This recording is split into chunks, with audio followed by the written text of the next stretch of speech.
1000 शिवलिंग बना करके पूजन करें। फिर अगर आप धन चाहते हैं, जिसको विद्या चाहिए, कितने शिवलिंग बना के पूजन करें? 1000। और अगर आप धन चाहते हैं तो कितने शिवलिंग का पूजन करें? पार्थिव शिवलिंग का। नरः पार्थिव लिंगानां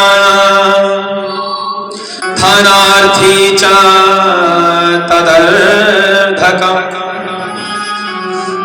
अगर कोई व्यक्ति धन चाहता है तो पार्थिव शिवलिंग का निर्माण करे 500 पार्थिव शिवलिंग का निर्माण करिए और उसका विधि विधान से पूजन करिए तो आपको धन की प्राप्ति होगी। विद्या पाने वाले 1000 शिवलिंग का निर्माण करके पूजन करें और धन चाहने वाले 500 शिवलिंग का निर्माण करके पूजन करें। और किसी को पुत्र चाहिए, जिसको पुत्र नहीं हो रहा है वो कितने शिवलिंग का निर्माण करके पूजन करे? तो सूत जी महाराज कह रहे हैं पुत्रार्थी सार्ध सहस्रम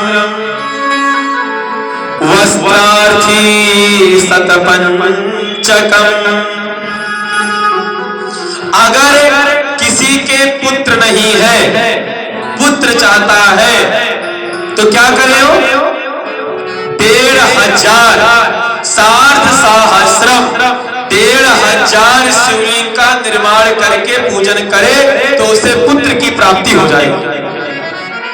ऐसा शिव पुराण में लिखा है। एक बार प्रेम से बोलिए हर हर हर हर हर हर। तो अगर आप पुत्र चाहते हैं तो आप 1500 शिवलिंग का निर्माण करिए, पूजन करिए। इसका प्रमाण शिव पुराण में लिखा है। अगर आप वस्त्र चाहते हो, वस्त्रार्थी शतपंचकम्। अगर आप वस्त्र चाहते हो यानी बढ़िया बढ़िया कपड़ा पहनना हो आपको, तो आप कितने शिवलिंग का पूजन करो बना करके? फिर आप शतपंचकम् 500 शिवलिंग का निर्माण करके पूजन करो तो आपको बढ़िया बढ़िया वस्त्र पहनने को प्राप्त होगा। पार्थिव शिवलिंग कितनी बड़ी महत्वता है।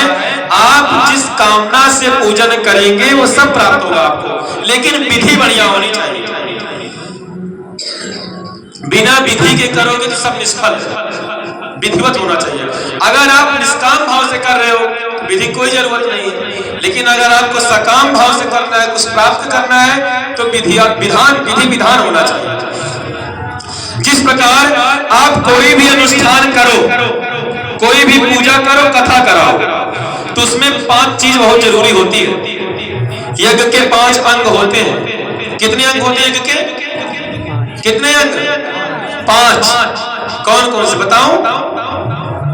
सबसे प्रथम श्रद्धा। आपके अंदर श्रद्धा होनी चाहिए।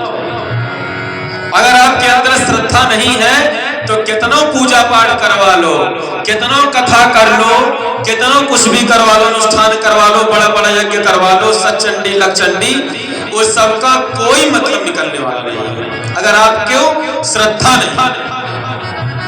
5 अंग होते हैं। सर्वप्रथम श्रद्धा किसके अंदर होनी चाहिए? यजमान के अंदर। दूसरा विश्वास,